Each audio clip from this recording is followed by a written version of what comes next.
Bonjour chers invités, j'ai l'honneur de vous présenter mon projet de fin d'études avec lequel j'envisage couronner mon cursus universitaire en vue d'obtention du diplôme national d'ingénieur en mécatronique.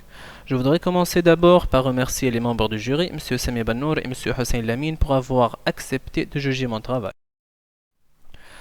J'adresse mes sincères remerciements à mon encadrant académique, M. Abdel Fattah Mlika, pour ses efforts et ses conseils qui m'ont dirigé vers la bonne voie du succès. Je tiens aussi à remercier mon encadrant industriel, M. Omar Ben Abdelaziz, pour la confiance qu'il m'a confiée. Enfin, je remercie toute personne à contribuer de près ou de loin au bon achèvement de ce projet. Par la suite, je passe à la présentation de mon projet intitulé Bras robotisés pour un intérieur automobile, qui comporte, après l'introduction, la présentation du cadre du projet. L'étude se divise en 4 grands titres: spécification des besoins, études mécaniques, études électroniques et programmation. Et on finira par la conclusion et les perspectives. Vous savez lorsque vous êtes au volant que vous prenez un risque lorsque vous répondez à votre téléphone, lorsque vous déplacez un objet ou lorsque vous prenez soin de votre café. Malgré ça, vous n'arrêtez pas de les faire. Pourquoi ? Bien évidemment parce que c'est plus pratique qu'arrêter la voiture. Ce projet vient de résoudre ce problème. Tout sera expliqué pendant cette présentation. Dans quel cadre arrive ce projet ? C'est un projet d'innovation exigé par le groupe numéro 1 dans le domaine de l'intérieur automobile en Europe, Faurecia, dirigé par M. Patrick Koller. Le projet demandé s'agit, comme son nom l'indique, d'un bras robotisé conçu spécialement pour être installé à l'intérieur d'une voiture luxueuse. L'opportunité arrive du fait qu'il n'existe pas encore un produit similaire dans le marché mondial. Pour un bras robotisé conçu pour une voiture, on peut citer 2 exemples. Le bras robot 3000, conçu pour faire sortir une chaise roulante pour un chauffeur handicapé, et le bras chargeur électrique de Tesla. Mais un bras capable d'interagir intelligemment avec le chauffeur, ça n'existe pas encore. On passe donc à l'étude du besoin. Et on va commencer par les tâches demandées et qui se divisent en 2 catégories. Tâches mécaniques se résumant au déplacement des objets, maintien en équilibre d'un gobelet et nettoyage de la voiture. Tout ça en évitant les obstacles rencontrés. Et tâches sensorielles qui sont recevoir un ordre vocal, identifier les objets et détecter la position de la main. Mais bien sûr, tout en respectant quelques contraintes de dimension et de poids. Pour cela, on m'a envoyé la conception d'un intérieur automobile conçu par les ingénieurs de Faurecia pour en extraire les dimensions de l'accoudoir que je dois transformer en un boîtier dans lequel doit le bras être capable de se rétracter, sachant que le poids de tout le prototype ne doit en aucun cas dépasser 1 kg. On passe maintenant à la partie principale du projet, l'étude mécanique. Et on commence par la modélisation géométrique. Le bras est modélisé par le schéma cinématique suivant. Il comporte 6 axes montés comme indiqué dans la figure. Le choix de cette structure vient du fait que le bras doit atteindre des positions devant et derrière le siège avant. Les figures ci-après montrent l'utilité de cette structure. Il peut déplacer un objet, distraire un bébé, maintenir ton téléphone orienté vers tes yeux, nettoyer la voiture lorsque vous la quittez et maintenir en équilibre ton café.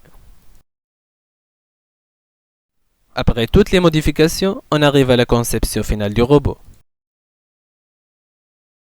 Les paramètres cinématiques sont déterminés suivant la démarche de dénavigation, comme mentionné au tableau suivant. Et les figures qui le suivent présentent les paramètres de passage du repère de chaque élément vers le suivant.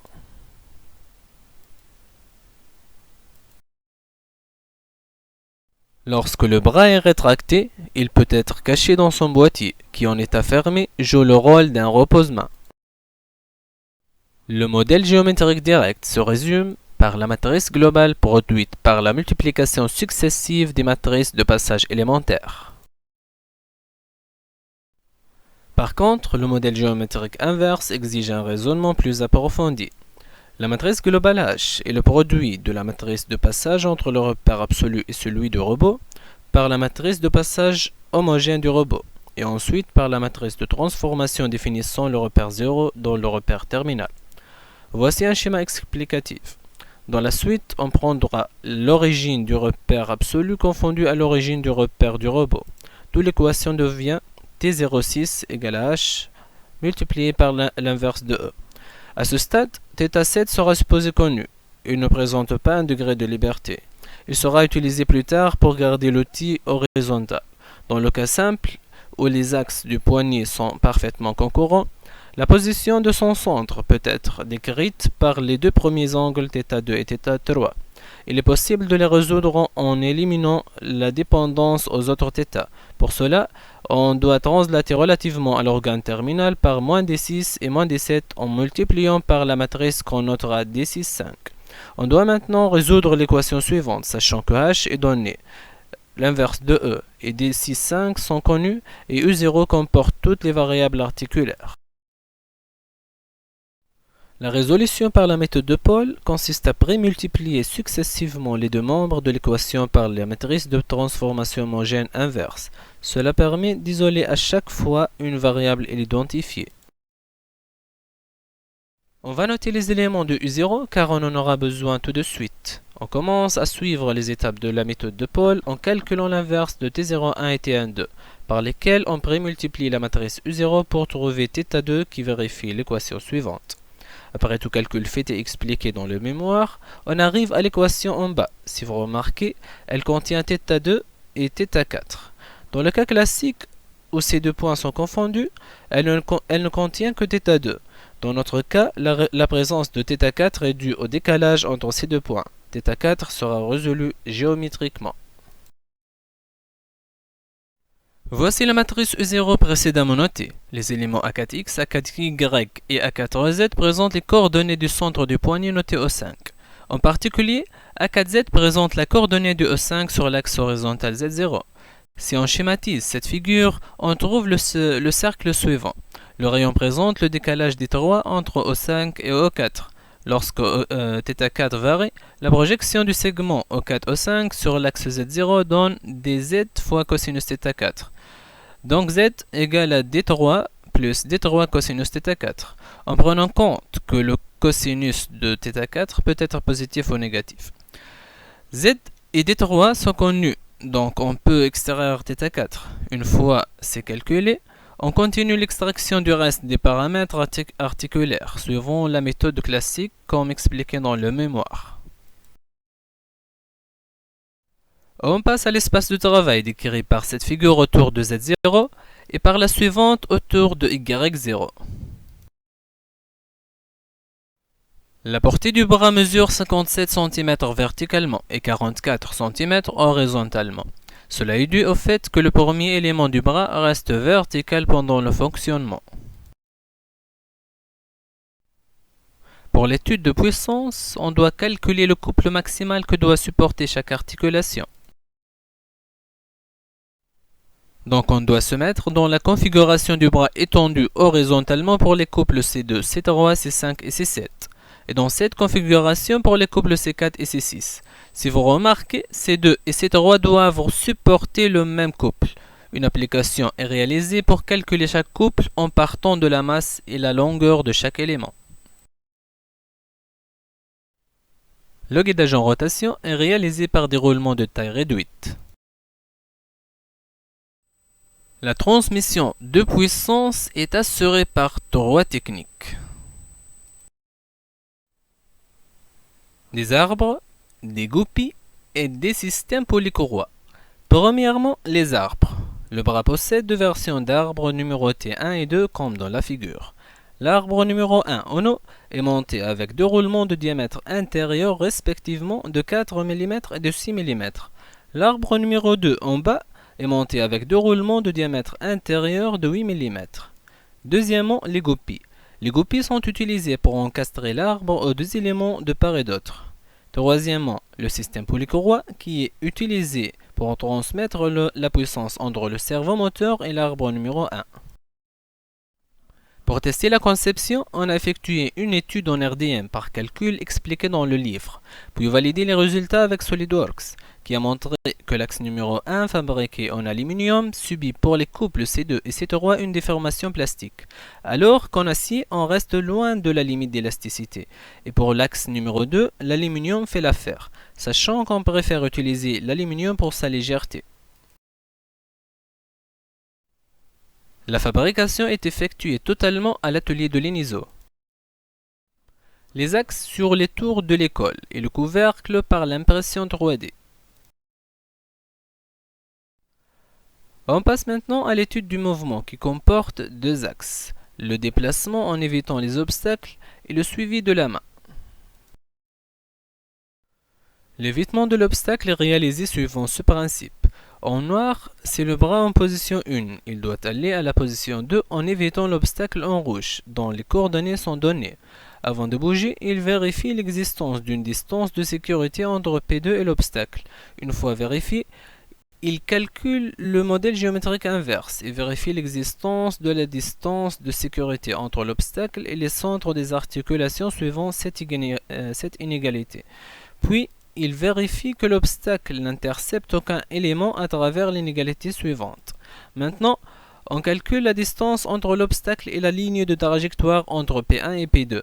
Si elle dépasse la distance de sécurité, on prendra le projeté orthogonal de l'obstacle sur cette ligne comme point intermédiaire. Ces coordonnées sont calculées en vérifiant deux conditions.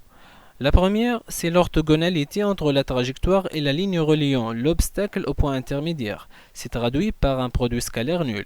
La deuxième, c'est l'appartenance du point intermédiaire à la ligne de trajectoire. Maintenant, si la distance entre l'obstacle et la trajectoire est inférieure à celle de sécurité, on translate le point intermédiaire sur la même ligne jusqu'à atteindre la distance exigée. Si l'obstacle vérifie toutes ces conditions, et vu la taille réduite du robot, on peut conclure que l'obstacle ne peut pas être dans la zone bleue. Une fois la trajectoire est sécurisée, le bras commence le mouvement vers le point intermédiaire choisi, puis vers le point de destination demandé. Lorsque vous êtes au volant et vous voulez donner un objet au robot, votre café par exemple, vous ne devez pas chercher le préhenseur pour lui donner. C'est lui qui doit trouver votre main et l'atteindre pour recevoir l'objet. D'où vient la nécessité de suivre la main. On aura besoin d'identifier 4 points remarquables, OB, O1 et O2 pour construire le repère du boîtier, et OM qui présente la main du chauffeur. Ces points seront identifiés par traitement d'image. Les coordonnées de chaque point sont trouvées dans le repère caméra. Avec OB, O1 et O2, on identifie le repère du boîtier, puis on calcule le vecteur OBOM dont le produit scalaire avec XB, YB et ZB nous donne les coordonnées de la main dans le repère boîtier. Une fois c'est calculé, le robot calcule la trajectoire et suit la main en évitant les obstacles comme expliqué précédemment. On passe maintenant à l'étude électronique. Les composants électroniques utilisés sont une caméra Kinect, une carte mère, des cartes servomoteurs et des servomoteurs. La carte mère est basée sur le microcontrôleur Atmega 328. Elle est équivalente à une carte Arduino sur une surface de 3 cm x 3 cm. La carte servomoteur est plus petite. Elle peut faire fonctionner 3 servomoteurs et retourner le feedback.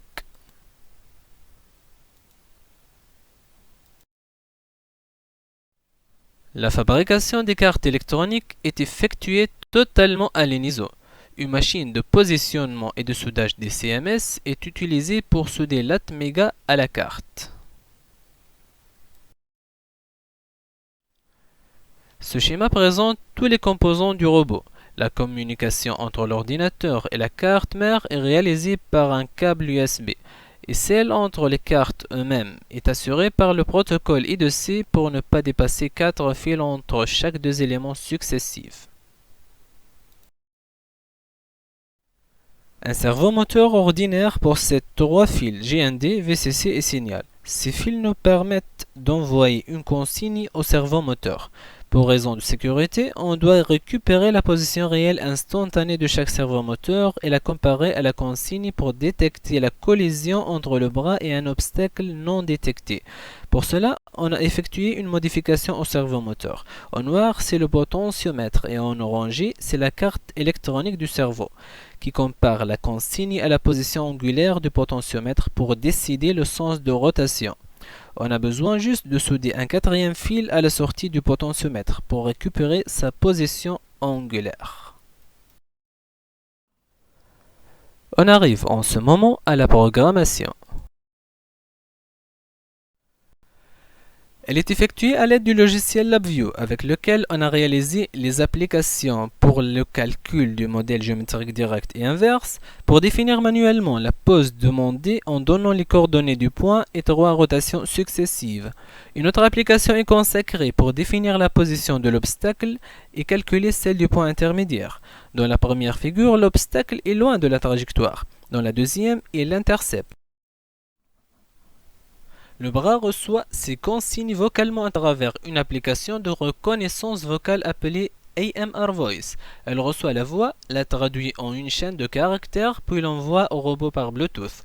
Une autre application reçoit la chaîne de caractères et la traite pour identifier l'ordre Go, les coordonnées de la destination, celles de l'obstacle, puis effectuer l'ordre lors de la réception d'un des mots-clés Now, maintenant, tout de suite, etc. Sachant que l'application traduit en français et en anglais. Le protocole de communication, c'est les 2C.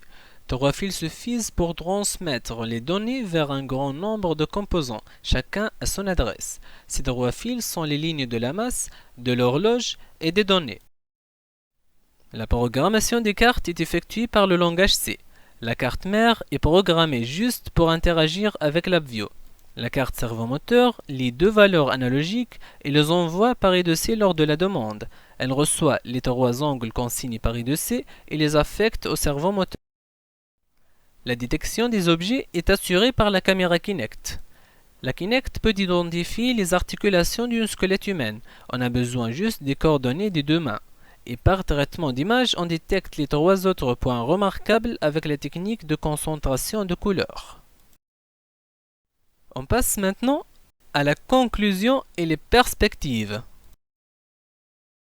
À ce stade, ce bras est capable d'être manipulé angle par une application Windows, modèle géométrique direct, atteindre un point et une orientation donnée, modèle géométrique inverse, changer automatiquement de trajectoire pour éviter un obstacle, recevoir une commande vocale à travers une application Android, détecter la présence d'une main et la suivre, détecter le blocage d'un servomoteur et arrêter son mouvement, transmettre la puissance et la commande à tous les actionneurs et recevoir le feedback de tous les capteurs à seulement 4 fils et fonctionner par les 4 électroniques conçus spécialement pour lui. Durant ce projet de fin d'études, j'ai récolté plusieurs reconnaissances, parmi lesquelles le système d'exploitation Linux, le microprocesseur de la carte électronique Raspberry Pi 3, le système d'exploitation Robotic Operating System, le logiciel MATLAB, le logiciel LabVIEW, le traitement d'image avec Kinect, le protocole I2C et la reconnaissance vocale.